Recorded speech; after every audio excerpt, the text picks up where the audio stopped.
Hey everyone, welcome back to Foxtecc. Today I'll show you how to measure objects using your iPhone's camera.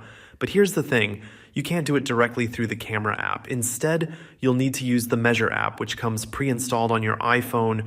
It's a super useful tool that uses augmented reality to measure distances, heights, and objects in real time. If you don't see the Measure app on your phone, don't worry. Just go to the App Store, search for Measure, and re-download it. Once you have it, open the app and move your iPhone around so it can scan the area. You'll see a white dot on the screen. That's your measurement tool. To start measuring, point the dot at one edge of the object, tap the plus button, then move to the other edge and tap plus again.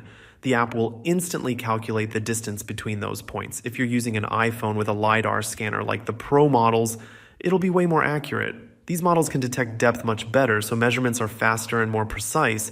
If you have an older iPhone, you might not even have access to the app's full features, or it may not be supported at all.